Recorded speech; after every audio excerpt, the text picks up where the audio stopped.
Shalom saudara-saudara, puji syukur kepada berkat Tuhan yang berlimpah bagi kita masing-masing pada saat ini. Mari kita mulahkan renungan kita pada saat ini dengan berdoa.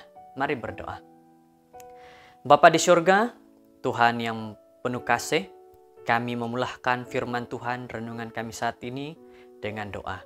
Bantu kami Tuhan, ajar kami agar kami dapat merenungkan firman Tuhan dengan baik. Inilah doa kami dalam nama Yesus. Amin.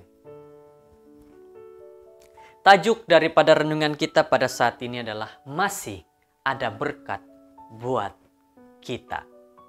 Ayat renungan di dalam Ayub 1 ayat 22 mengatakan, dalam kesemuanya itu Ayub tidak berbuat dosa dan tidak menuduh Allah berbuat yang kurang patut.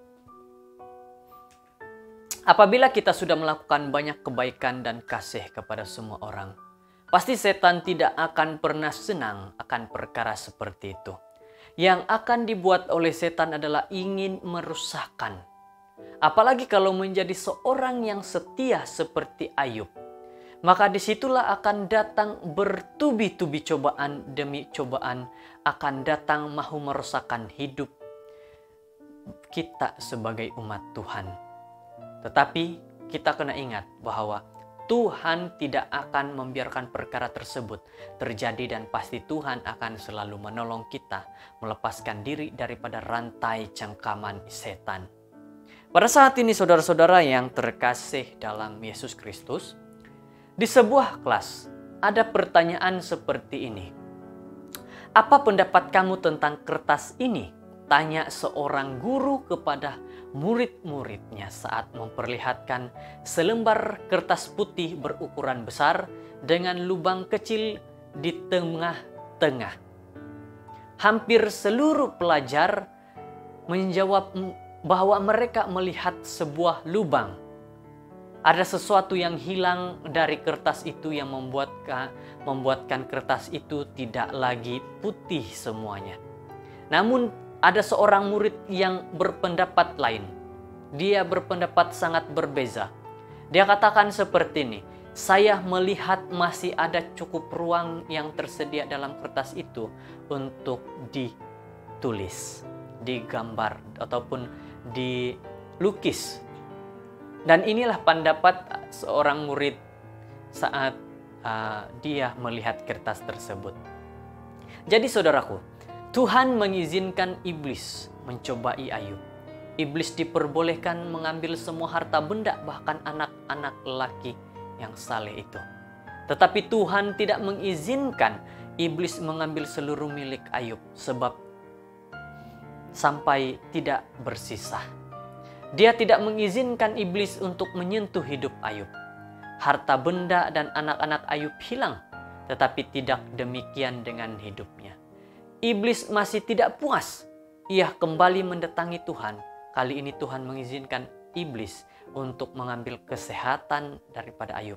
Tetapi Tuhan tidak mengizinkan iblis mencabut nyawa Ayub.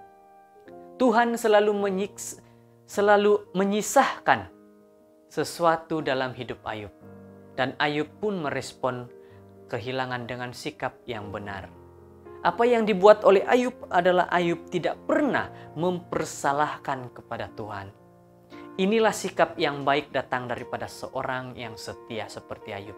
Dari kisah Ayub yang setia kepada Tuhan, kita dapat melihat dan memahami bahwa Tuhan tidak membiarkan Ayub kehilangan nyawanya oleh setan. Tetapi apa yang Tuhan lakukan adalah Ayub hanya kehilangan segala yang hal-hal di dunia. Tetapi Tuhan hanya memberikan sisanya, yaitu nyawa Ayub. Karena Ayub seorang yang setia kepada Tuhan.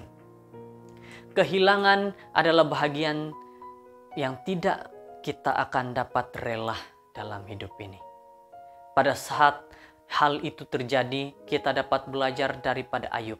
Daripada meratapi, daripada kita bersedih kehilangan semua harta benda, kita lebih baik berfokus pada apa yang Tuhan dapat berikan. Walaupun itu hanya dikatakan sisa-sisa sahaja berkat itu. Bahkan seandainya kita kehilangan nyawa sekalipun, kita tidak akan pernah kehilangan Tuhan yang menjadi Bapa kita melalui penebusan Yesus Kristus. Kita tidak akan kehilangan Tuhan kalau kita setia kepada Tuhan seumur hidup kita. Saudara-saudara, jika demikian, bukankah selalu ada alasan kita harus tetap bersyukur? Walaupun hanya sedikit saja, tetapi bersyukurlah apa yang Tuhan berikan bagi kamu. Jadikan firman Tuhan kita pada saat ini menjadi satu nasihat kepada kita bahwa masih ada berkat buat kita walaupun hanya sisa saja. Fokuskan pandangan pada berkat yang masih ada, bukan pada apa yang sudah hilang. Satu pernyataan yang sangat baik bagi kita saat ini, fokus pada Tuhan, bukan pada dunia. Semoga dengan firman Tuhan saat ini, hari ini, waktu ini, akan memberikan kepada kita satu kekuatan dan dorongan. Mari kita sama-sama memberikan diri kita kepada Tuhan. Mari kita sama-sama datang kepada Tuhan. Mari kita sama-sama terus melihat kepada Tuhan. Inilah renungan kita. Kiranya Tuhan memberkati satu persatu kita. Mari berdoa. Bapa kami yang baik, Tuhan Allah yang penuh kasih. Setiap hari kami mendengar firman Tuhan melalui renungan kami. Kami mendapat sesuatu Tuhan. Kami mendapatkan kekuatan dan kami mendapat teguran yang baik.